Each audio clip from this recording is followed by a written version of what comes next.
আমি খুব আশাবাদী মানুষ। আমি সহজে হতাশ হই না। যতক্ষণ আমি বেঁচে আছি ততক্ষণ পর্যন্ত আমার আশা আছে। যে জীবন একেবারে নিশ্চিন্ত, সেই জীবনে আসলে কোনো আনন্দ আছে বলে মনে হয় না। আমরা প্রেক্ষাগৃহে নয় মানুষ দেখেছি, আজকে আবারও দেখলাম।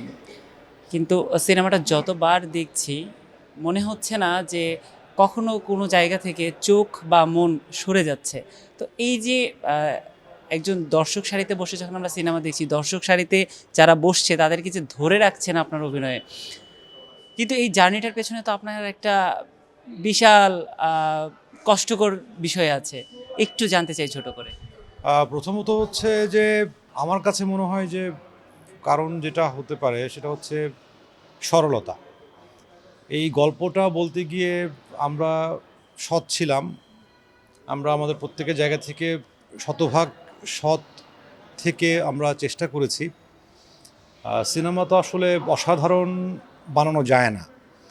মানে চেষ্টা করে একটা যুদ্ধ করে একটা ভালো সিনেমা হয়তো করার চেষ্টা করা যায়, কিন্তু সেটি অসাধারণ হয়ে ওঠা বা খুব ভালো হয়ে ওঠা এটা আসলে এক্স ফ্যাক্টরের উপর ডিপেন্ড করে।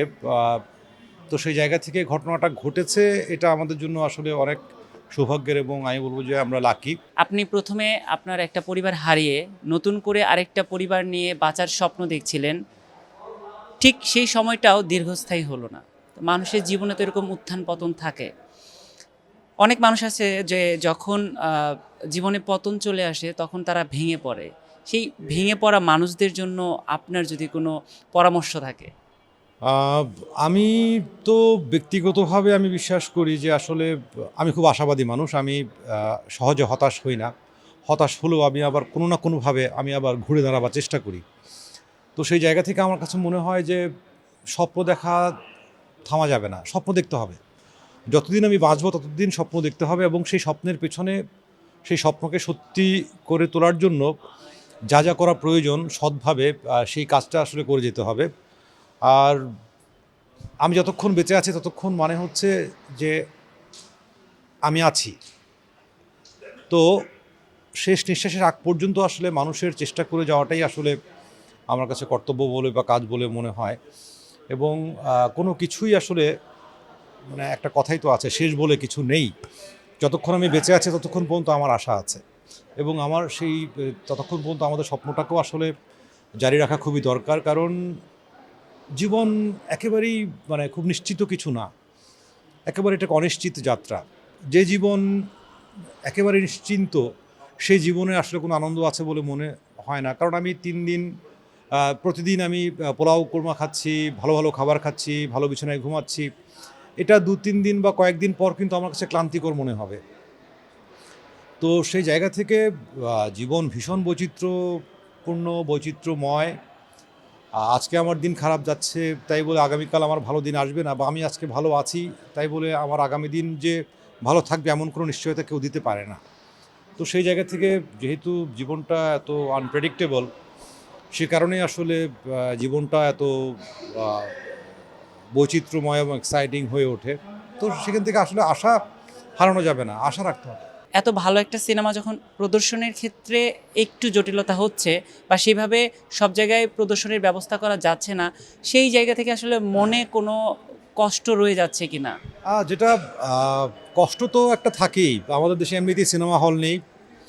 তার মধ্যে এখন দেশের যে পরিস্থিতি, সেই পরিস্থিতিতে আসলে মানুষজন বাসা থেকে বেরিয়ে বা কাজ শেষ করে সন্ধ্যাবেলায় এসে একটা সিনেমা দেখবে, সেই মানসিক শক্তিটা বা উচ্ছ্বাসটাও তৈরি হওয়া এখন একটু কঠিন।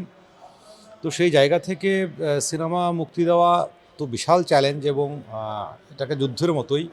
আমরা সেই যুদ্ধটাই করছি। কিন্তু সময় খারাপ তাই বলে তো আসলে হাত পা গুটিয়ে বসে থাকা যাবে না। আমাদের কাজ অভিনয় করা, সিনেমা বানানো, সেটি হল পর্যন্ত পৌঁছে দেয়া। তারপরে দর্শকেরও তো এক ধরনের কর্তব্য আছে, দায়িত্ব আছে। আমি আমার কাজটা করলাম, ভালোভাবেই করলাম, কিন্তু সেটি মানুষ দেখলো না। সেটি আসলে কোনো কাজে আসলো না। সুতরাং আমাদের যেমন দায়িত্ব আছে, কর্তব্য আছে দর্শককে বিনোদন দেওয়ার এবং চলচ্চিত্রের মাধ্যমে যে কোনো একটি গল্পের মাধ্যমে এই সমাজ, এই বাস্তবতা, মানুষের সম্পর্ক, জীবনকে নিয়ে কথা বলা, তেমনি দর্শকেরও দায়িত্ব আছে এসে সেই জিনিসটা দেখা এবং তার সম্পর্কে ইতিবাচক হোক, যদি ভালো লাগে ভালো বলবে, খারাপ লাগলে খারাপ বলবে। কিন্তু দেখারও তো এটি একটি প্রক্রিয়া এবং আছে, এবং আমি মনে করি দর্শকেরও সিনেমা দেখা উচিত। এবং দর্শকদের কাছে আমার অনুরোধ থাকবে যে আপনারা দয়া করে সিনেমা হলে আসুন, খারাপ বলুন, সিনেমা দেখে যদি খারাপ লাগে খারাপ বলুন, কিন্তু আসলে এই হলে আসার চর্চাটাকে আসলে চালু রাখতে হবে আমাদের সিনেমা বাঁচানোর জন্য, এবং সিনেমার মাধ্যমে জীবনের কথা বলার জন্য। জীবনের কথা, একজন একজন ফিল্ম মেকার মানে তো একজন ফিলসফার, একজন দার্শনিক। একজন ফিল্ম মেকারের ফিলসফিটা দর্শকের কাছে পৌঁছালে দর্শকও নতুন চিন্তার জন্ম দিতে পারে তার মাথায়, তার জীবন নিয়ে, তার মানুষ নিয়ে, সম্পর্ক নিয়ে তার মাথায় নতুন চিন্তা তৈরি হতে পারে, যেটি তার ব্যক্তি জীবনে কাজে লাগতে পারে। তো সুতরাং এটি আসলে একটি পুরো একটি চেইন এবং এটি একটি প্রক্রিয়া। এটি আসলে দেবে নেবে মিলাবে মিলাইবে, ব্যাপারটা ওইরকমই আসলে।